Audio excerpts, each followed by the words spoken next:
a preference on how I pronounce your last name? Levy or Levy? Levy, okay. Because I know in America there's two. I know. Because it's E, so it's right. Lee, but it's Lev. Lev. Okay, good. I just want to make sure, because my friends, I have friends that pronounce it both ways. Whenever you're ready, go ahead. Hello again. We are here with a very dear friend of ours, the founder and the owner of Cuban Stock Cigar Company. We're at the 2012 IPCPR, and I'd like to introduce all our customers to Yaniv Levy. And Yaniv, why don't, if you could, I know the story, but probably a lot of our friends don't, about how you came to be in the cigar business, and then how you went from that particular business into becoming one of the premier boutique manufacturers of cigars. Sure. 1995, I opened a smoke shop, which is called Smoke and Java in Philadelphia. And the concept was cigars and espresso bar. The concept hit off immediately due to the Cuban Stock classics that have been made in Miami with special request to my taste.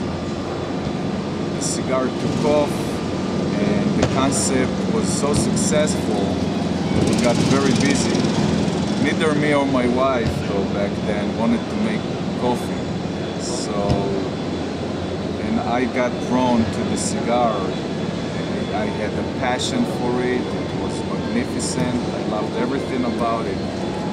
In '97, I needed to look for a bigger supplier.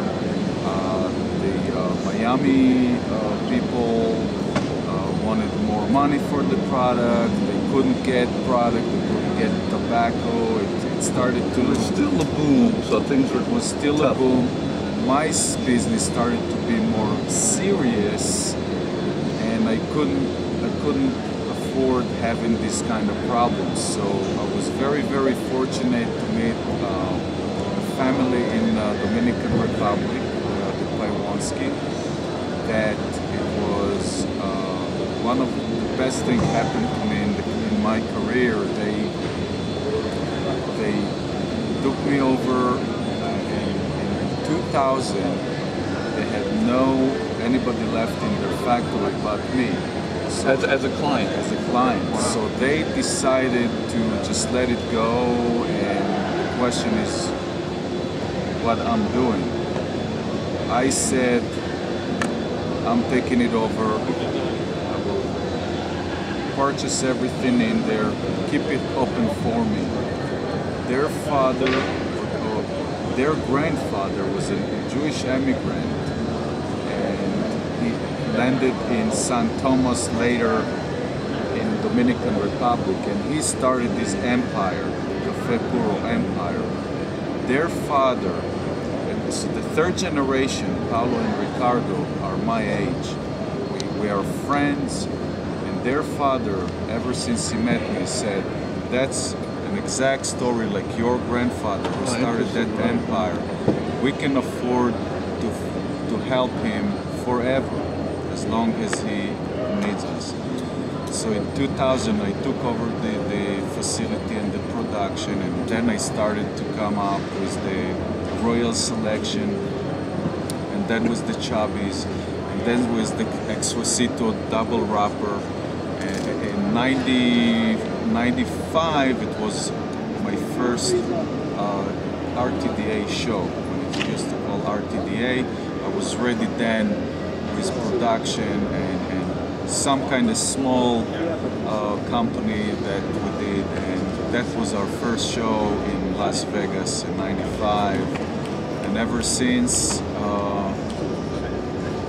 we grow in my pace that I choose, and it's been great. That's a great story, and I think what a lot of people fail to remember, in our industry, 95 is a long time ago. A lot of things have come and gone and changed, and I think it's a great testament to you personally, and also to the products that you've been a steady grower, and the brands, I know with our company, we have a lot of success with them. And the first and foremost reason is because of the quality, but also, as we talk about each of the brands, each brand to us, they represent high value for the dollar in the category or for the type of cigar that these flavor profiles match up with, but also because of your own personal professionalism and determination. And you're a very modest man, to be honest with you, because a lot of people in this industry that would have achieved half of what you've achieved in that period of time, you know, they're running around here like, you know, they're King Farouk or something like that. We always get a chuckle out of that. So I think it's important for our friends and customers to meet you because you're a very good man and you're a friend, and I think you're much too modest, to be honest with you. Thank you very much. What? Maybe take us a little bit through maybe a timeline with the products and your thought behind them, and what is a unique selling point, because our customers will now have to take your information and translate it to their customers and in helping them to try to sell it. We start with how it all began. It's the Cuban Stock Classic. So this is sort of the original baby here. This is the original blend. Nothing original about the label. At first it was no label, and 2 months later it was an ugly label. Made the print shop back then. Nobody knew where to print labels, so we went to a local printer in Philadelphia, and it was basically looked like a photocopy machine labels that been cut with scissors. And nothing though stopped the cigar of selling. But as I always like, you know, have it nice. I mean, not that the labels sell the cigar, but it's part of my personality. It's made with the passion for perfection. It also must look good. Right. So even in the past 2 months, I added the foot band. That's beautiful. I added the foot band. If someone normally has a foot band on the cigar, you can almost tell it's an afterthought, but that's something that's very elegant and really adds. So after the Connecticut, it was the Maduro, and it's still, so this is the original Cuban Stock Classic. Is this Mexican Maduro? No. This is Ecuadorian Maduro. Wow. For the Cuban Stock Classic and the Chavis is our own 3 years of sweating. We call it Dominican Maduro Especial DMS. It is not a normal Maduro. No. It's a Maduro that is, we have a process of sweating. And so it's a 3-year fermentation process, yes, for that wrap, to get that color. Yes. It's wonderful. It's very uniform. It's oscuro. It's very dark, and that's a very unique country of origin. And to my palate, there's no bitterness with these Maduros. There's no acidity. It is really creamy and a very round taste in the mouth. And I'm sure a lot of that is because of that expensive, elongated fermentation process that you put it through. Right. We're making sure that we're buying the most expensive product that we can find. If it's filler, start from anywhere $1 to $10 a pound, get it to 10. If it's the wrapper, start from 15 to 25 or even 40 for USA, Connecticut. So for the Cuban Stock Classic, it's $42 USA, Connecticut shade. And that's another thing too. A lot of people have moved to Connecticut seed grown in Ecuador and other countries, and it's not lost on people that this is the highest grade Connecticut shade wrapper. And listen, it's a much more expensive proposition when it comes from the USA than some of these other countries. Right. And we choose not to take shortcuts and just invest in our product more so than advertisements. The product speaks for itself. I can spend millions in advertisements, and when it comes to your mouth and you don't want it, it's not good. What good did the advertisement? So I put it first here, and it sells itself, and this is how we found our followers. We have a community of followers, and past year, we already have 6 Cuban Stock cigar lounges around the country. Outstanding. It's die-hard retailers that love our products so much. They're proud to have it. We never fail them with playing games or discounts to this and that. Consistency in the product and in the way you treat people and retailers. It's one key thing, consistency. Oh, it's a lost art. It's a lost art. Consistency. So in '99 we... This is one of my favorites. In '99 we made the Royal Selection. This is not the original Royal Selection. The Royal Selection been made with 10 years old tobacco that we had since the 90s in the factory. It was a Connecticut Maduro wrapper, and we box pressed it. In 2003, the market went away from the box press, so we unbox pressed it. At one point, and I wasn't happy about it, we adjust ourselves to the market, and it was wrong. I had to stay with what I believed.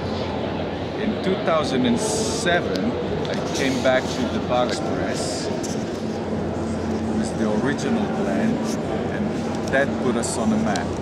That cigar really got us all the attention that the company needed. And when you said the market changed, I'm assuming that a lot of this information is coming from retailers and consumers. Or is this, because a lot of people today don't really listen to customers. And I think that you're different in that regard. And that's an example of how, you were willing to stop, change, get back. Tom, and it's a lost art again. When you're a young company, young individual, go to retailers, sometimes older than you, and they give you criticism. It stresses you out. Oh, box press, don't sell anymore. You're sweaty, you don't know what to do, you want to do it better, you want them to like you, you want them to like the product. And I shouldn't allow it to affect me, to change anything in what I believe. And we really start to be successful when we don't, we take criticism. Thankfully, nobody ever said the blend is not good. But if it's a box press, well, lately I hear that the double cup or the 2 wrapper, it's this and it's novelty, and some stores you can't get enough of it. I'm not going to discontinue the line if somebody tell me something, so I'm stick to what I believe. You have firm belief. If a lot of people said the box is too wide, I decided this is the box. Like the cigar, it's coming in this box. I used to get stressed out and go and change boxes. And I'm trying the best I can to create something that I believe is good for the market. I listen to retailers, but not allowing it to Good morning, folks. Welcome to day 3 of the annual. Let's take a quick break here, Steve, so we don't get this.